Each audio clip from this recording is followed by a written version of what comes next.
Okay. So, sa mga nagtatanong, daming tanong kasi. So, saan ba to? Saan galing tong upside down fork natin? So, ito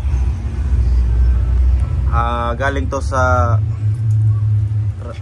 Rider 150 Fi. Yan, plug and play to sa kanila. Pero dito sa CB natin, ito, hindi to plug and play. So, ang nangyari, ginawan to ng steering stem. Tinanggal yung nakakabit dito, tapos nagmachine sila ng bagong steering stem para may kabit lang dito. Yan.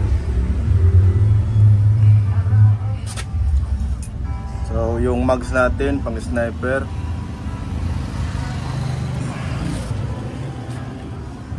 And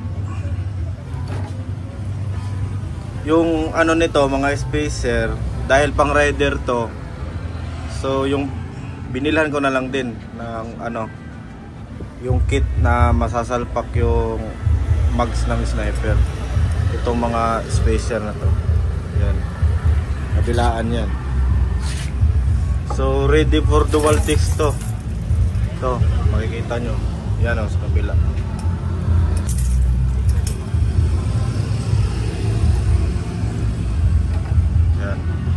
So naka-bready dose tayo ngayon, quick release.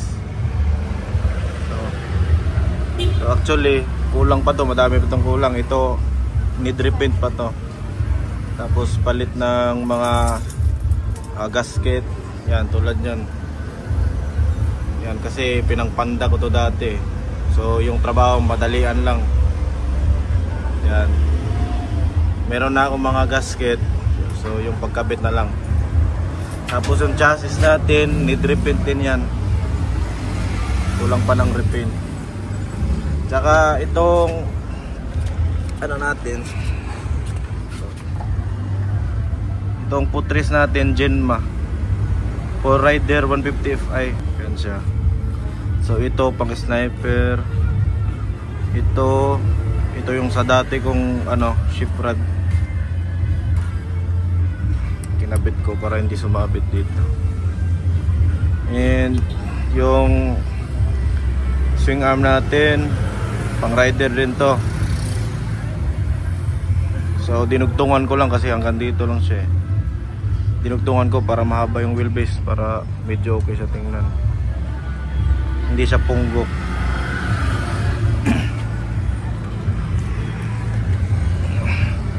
So sniper mags.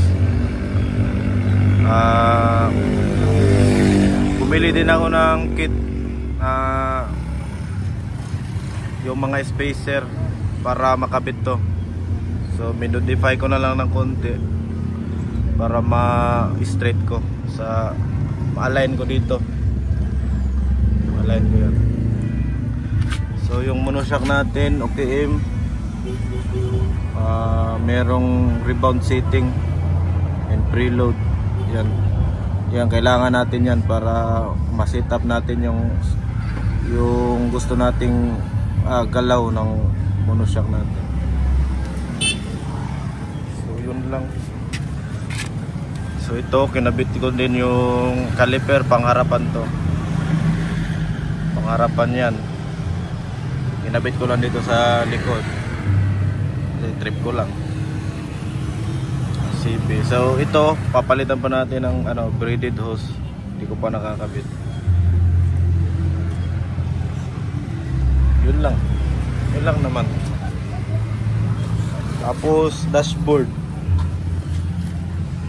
Dashboard natin is yung Ducati lock. And headlight natin pang CB150R.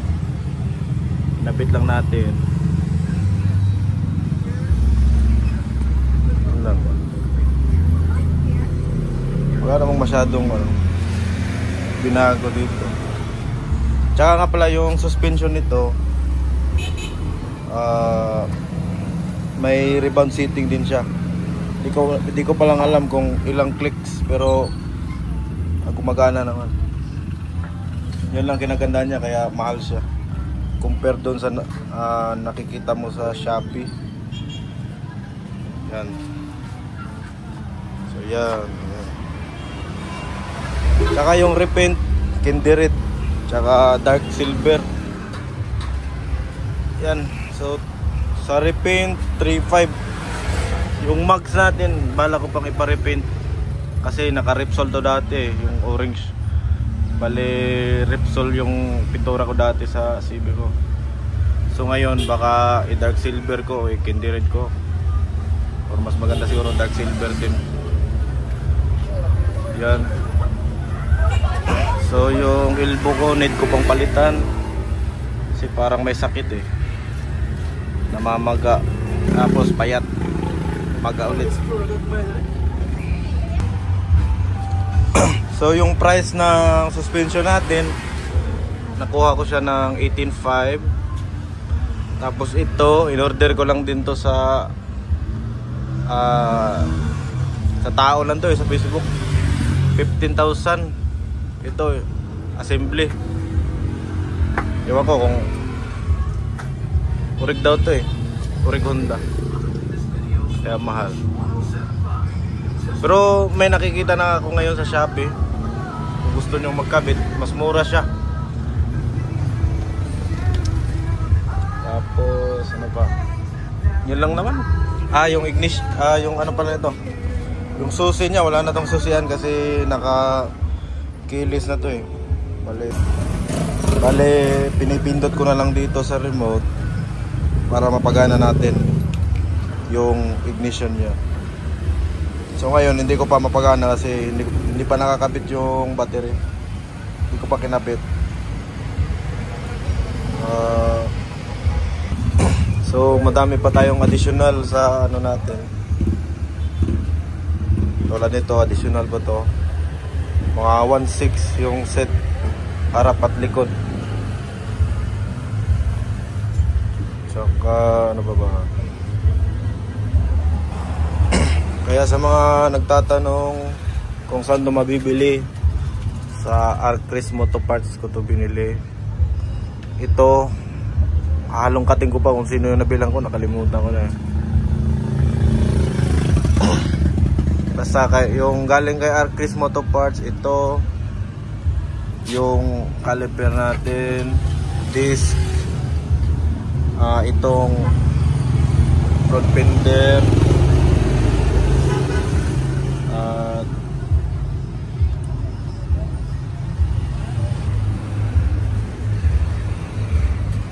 kaya yan yung kinalabasan ng motor natin.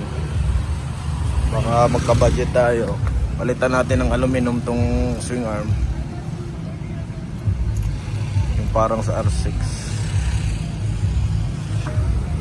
So yun lang muna sa ngayon, goodbye.